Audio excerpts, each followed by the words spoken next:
नमस्कार, मैं हूं डॉक्टर पंकज सिंह गौर और आज आपको राजधानी से सटे सीतापुर जनपद की एक ऐसी तस्वीर दिखाने जा रहे हैं जिसे देखकर आप भी कहेंगे कि उत्तर प्रदेश में विकास की गति कितनी तेजी से चल रही है।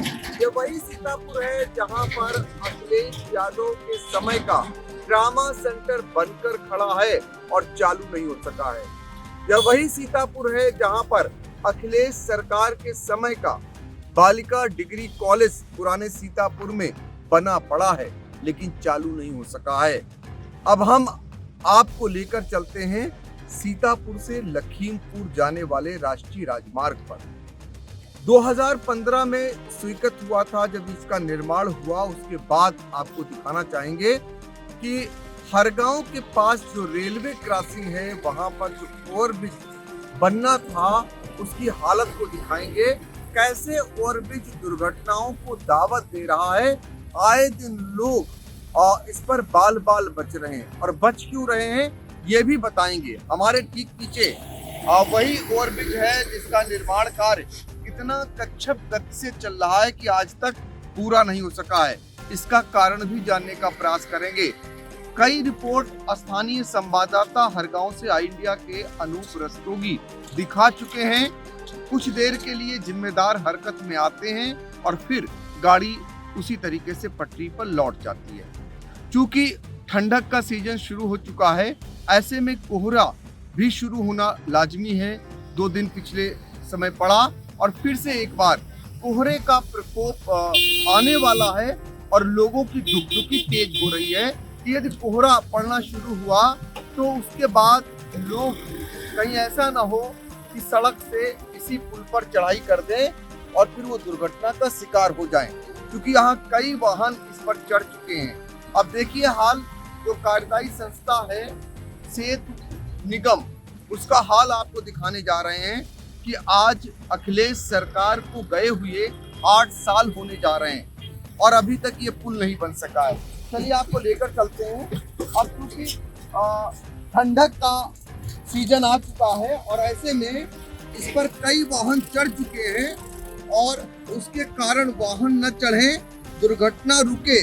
देखिए निर्माण कार्य शुरू हो रहा है, निर्माण कार्य कराया जा रहा है और ये निर्माण कार्य यहाँ पर पुल के ऊपर यानी ओवरब्रिज के ऊपर एक दीवार खड़ी की जा रही है और ये दीवार खड़ी कर ताकि यहाँ से ऊपर गाड़ियां न जा सकें।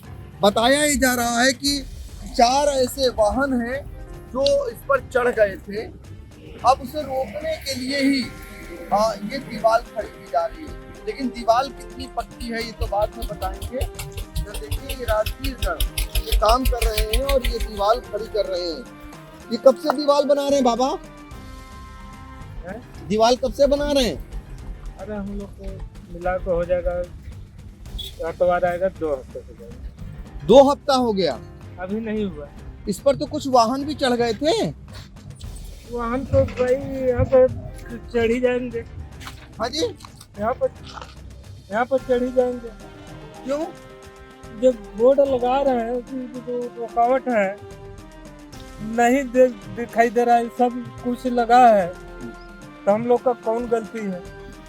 ये बोर्ड भी तोड़ दे रहे हैं वाहन। हाँ बोर्ड भी तोड़ दे रहे हैं। नहीं, गलती ये है कि कोहरा पड़ रहा होगा और उधर से जब आ रहे होंगे तो एकदम से कैसे दिखाई देगा? बोर्ड तो ये आपका जर्जर है। लगा रहे हैं तो कहाँ से दिखाई देगा? ये जो बोर्ड आप बता रहे हैं, देखे जरा बोर्ड देखिए।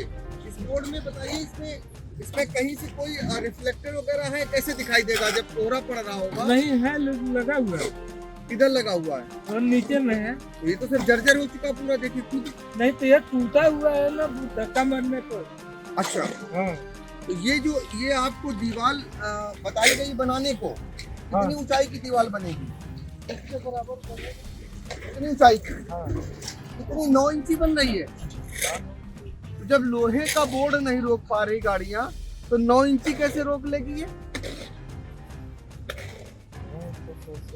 तो ये 9 इंची कैसे गाड़ी रोकेगी? और फिर ये जो ईंटा लग रहा है, ये ईंटा पीला ईंटा लगा हुआ है, इसमें मजबूती कितनी है?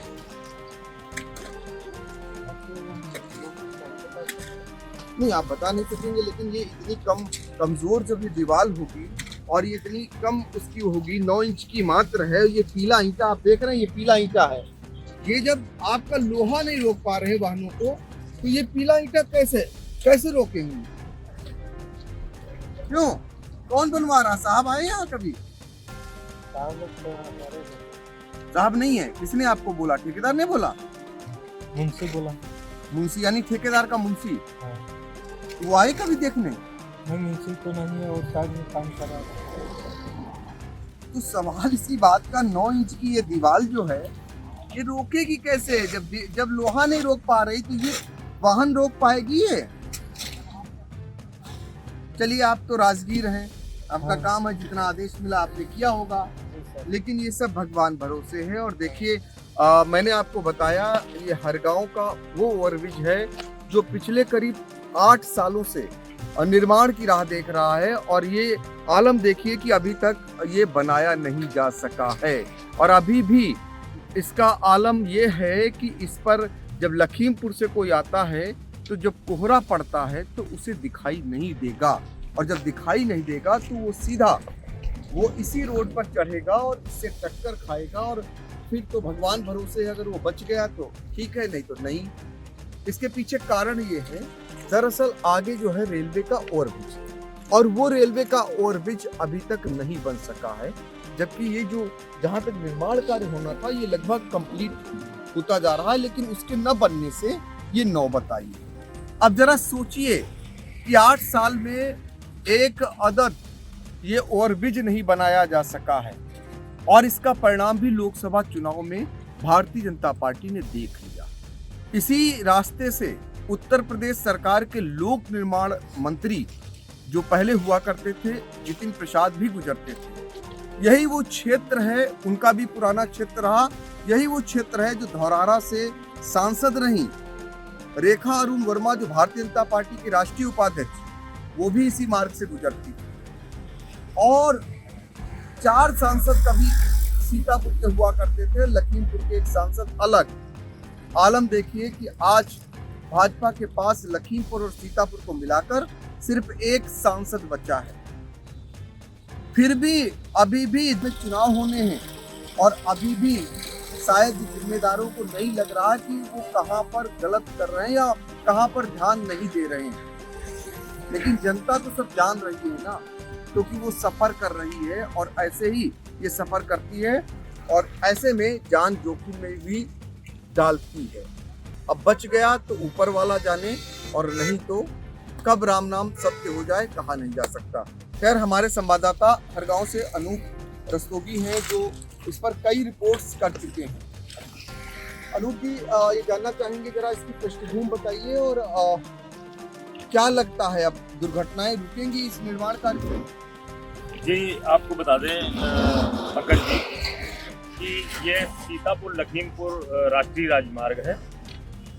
इसको जो है ये जो जहाँ पर ओवरब्रिज बन रहा है, ये 99 नंबर जो है क्रॉसिंग बोली जाती है, जो हरगांव और लखीमपुर के बॉर्डर पे पड़ती है, और सीतापुर और लखीमपुर के मध्य में पड़ती है। लेकिन आपको बता दें 2017 में इसका निर्माण कार्य शुरू हुआ था, और जो आज 24 हो गया, लगभग 8 साल पूरे होने को हैं, और इसका निर्माण कार्य पूरा नहीं हो पाया है। साथ ही आपको बताएं कि यहाँ पर दुर्घटनाओं का तो ये आलम रहा है कि आपको बताएं कि लगभग अगर बात करते हैं तो जब पुल बनना शुरू हुआ, उसके बाद से अप्रोच रोड इनको दोनों तरफ नहीं मिल पाई अच्छी। तो सबसे पहली घटना तो हुई है, एक सीओ साहब जो है पलिया के सीओ थे, वो इस खंती में, ये देखिए लगभग जो है 10 फुट से या 15 फुट से नीचे है, उधर तालाब है, उसमें उनकी गाड़ी चली गई थी, लेकिन लोग यहाँ पर थे तो उनको बचा लिया गया था। इसके बाद दुर्घटनाएं लगातार होती रही, क्योंकि अप्रोच रोड अच्छी नहीं है। इसलिए आपको बताएं कि जो गन्ने के ट्रक है वो अक्सर पलट जाते हैं, जिससे किलोमीटरों लंबा जाम लगता है इस पे।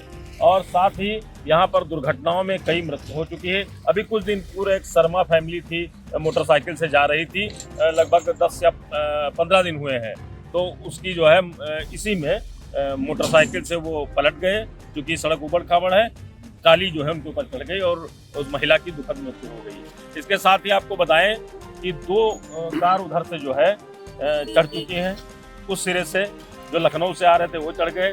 अभी 10 दिन पूर्व की या 7-8 दिन पूर्व की बात है कि जिस दिन अत्याधिक कोहरा पड़ा है 15 तारीख को एक कार जो है बहुत आगे तक चली गई थी, इसको जंप कर गई थी, लेकिन उसमें बाल बच गए थे लोग। और जो दूसरी कार थी वो यहाँ किनारे लड़ गई थी, जिसमें जो है उसको बहुत हल्की फुल्की चोटें आई थी, लेकिन कार यहाँ पे फंस गई थी, तो वो दूसरे दिन ले जा पाए। साथ में पुलिस का इतना बड़ा कार्य यहाँ बढ़ जाता है। फिर उस दिन जब कोहरा बहुत पड़ रहा था, 2 पुलिस वाले यहाँ पर पूरी रात जो है गाड़ियों को निकालते रहे। खासकर यहाँ पर जो शादी ब्याह का सीजन चल रहा, शादी विवाह का, तो उसमें किलोमीटरों लंबी जाम लगती है, जिसको पुलिस यहाँ पर पूरा दिन लगा के, पूरी रात लगा के जाम छुड़वाती रहती है। ये इसीलिए बनाया जा रहा है, ये इसीलिए इसको रोकने के लिए बनाया जा रहा है। लेकिन जब आप देख रहे हैं कि कोहरा पड़ता है तो ये बेअसर है। तो अधूरा क्यों है अभी ओवरब्रिज, क्या कारण है? अधूरा ये है, हमने जब इसके बारे में बहुत बात किया, कई बार अपने चैनल के माध्यम से इसको दिखाया, लोगों को बताया, तो हमने इस संबंध में एक बार डीआरएम से बात किया रेलवे के, तो उन्होंने जो है अपने पर्सनल असिस्टेंट का नंबर दिया, तो उसने हमको ये जानकारी दी कि ऐसा है कि इसमें कुछ एस्टीमेट बढ़ गया था। वो एस्टीमेट जो है केंद्र सरकार से सैंक्शन होके आ गया है, और हम कोशिश करेंगे कि मार्च 2025 तक इस पुल को पूरा कर दें। ये जानकारी लिखी। सेफ निगम वालों ने बताया कि मेरा काम खत्म है, मेरा काम ये पूरा करके दे, तो केवल सड़क बनाना रह गया है, शेष मेरा कार्य पूरा है। देखिए 2025 तक आश्वासन दिया गया है, 8 साल हो गए और अभी तक ये पूरा नहीं हुआ है। इधर ओवरब्रिज है और दूसरी तरफ जो है खड्ड है, यानी कि तालाब है। दोनों तरफ खतरा है और 2 जिलों के लोग ही इस मार्ग पे नहीं जाते हैं। आपको बता दें, राष्ट्रीय दुधवा नेशनल पार्क भी इसी रास्ते से होकर पर्यटक जाते हैं, जो देश से भी आते हैं और विदेश से भी आते हैं। क्या संदेश लेकर जाते होंगे? जिस उत्तर प्रदेश के विकास की गाथाएं गाई जा रही हैं, उसी उत्तर प्रदेश की ये जीती जागती तस्वीर है, जहां पर उद्यमियों को आमंत्रित किया जा रहा है, तमाम सेमिनार किए जा रहे हैं, और ऐसे में उनके लिए आने जाने का मार्ग कितना सुगम है, कितना जोखिम भरा है, ये आपको हम दिखा रहे हैं। आप अंदाजा लगा सकते हैं, और इसीलिए चूंकि इस पर भी हजारों की संख्या में रोज वाहन आते और जाते हैं और आए दिन दुर्घटनाओं का शिकार होते हैं। और ये 9 इंच की जो पीला ईंटा की दीवार खड़ी की जा रही है, ये कितना रोकेगी दुर्घटनाओं को, ये भी सवाल बना हुआ है। और देखना ये होगा कि आखिर ये ओवरब्रिज कब बनकर तैयार होगा, कब लोगों की जरूरतें पूरी होंगी, कब लोगों के लिए रास्ता सुगम होगा, ये आने वाले समय में देखने को मिलेगा। सीतापुर से अपने सहयोगी अनूप रस्तोगी और निशांत गुप्ता के साथ डॉक्टर पंकज सिंह गौर।